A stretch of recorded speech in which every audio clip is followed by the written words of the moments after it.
देखिए, जो पिटिशन है उसको ठीक से समझिए, थोड़ा सा नीचे करिए। पिटिशन किस नियम के तहत है?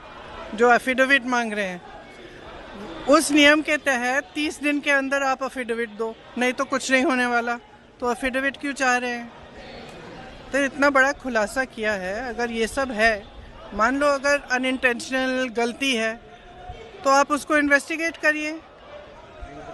आप वोटर लिस्ट दे क्यों नहीं रहे हैं? आप इन्वेस्टिगेट कर क्यों नहीं रहे हैं? उसके बजाय आप कह रहे हैं कि एफिडेविट साइन करके दो। इससे बड़ा ओथ क्या है जो हम सदन में लेते हैं? इससे बड़ा इस देश में कोई भी ओथ है नहीं है। वो ओथ तो लिया हुआ है, पब्लिक में सब कुछ कह रहे हैं, दिखा रहे हैं आपको कि देखिए 40,000 फर्जी वोट हैं, 10,000 पता नहीं जो भी हैं, उनके आंकड़े मुझे याद नहीं है, बट जो भी 11,000, 1,00,000 से ज़्यादा एक असेंबली में, एक विधानसभा के अंदर। आप समझ सकते हैं, जो चुनाव लड़ता है वो समझता है इस बात को। विधानसभा का चुनाव और उसमें 1,00,000 आपने फर्जी वोट डाल दिए, तो जहां आप वोट, जहां जो जीते आप कहेंगे वही जीतेगा। स्पष्ट है, उससे कम चाहिए होते हैं विधानसभा में। तो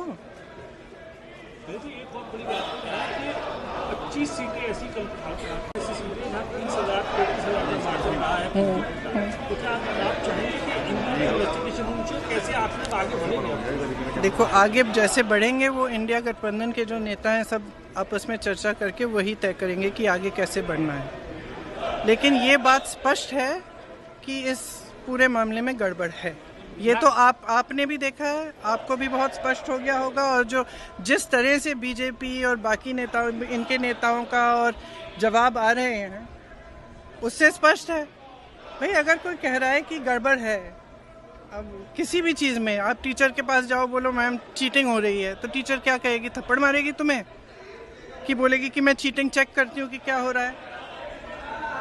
और यहाँ क्या है कि उल्टा उनको, एक तो उनको गाली दे रहे हैं, सुबह से शाम तक कुछ ना कुछ उल्टा सुल्टा बोलते रहते हैं उनके बारे में, और कहते हैं कि एफिडेविट साइन करो। ये क्या बात है? सरकार हो ना, इतनी बड़ी, वो इतना बड़ा ये हो रहा है, कांड हो रहा है आपके नाक के नीचे। अगर आप खुद नहीं कर रहे हो तो उसको इन्वेस्टिगेट करो। काम पता नहीं, पूरे ऑपोजिशन को तो इन्वेस्टिगेट कर रहे हो, ईडी कर रहा है, सब कुछ हो रहा है, तो इनसे कराइए इन्वेस्टिगेट। इससे बड़ा कुछ हो सकता है? Various state election have also various state election commissions have come out and they have said that whatever Rahul Gandhi said is wrong. So now how do they know it's wrong? How do they know it's wrong? Have they investigated it? The evidence is in front of them. Have they investigated it? How can they say it is wrong unless they investigate it? There can be no matter bigger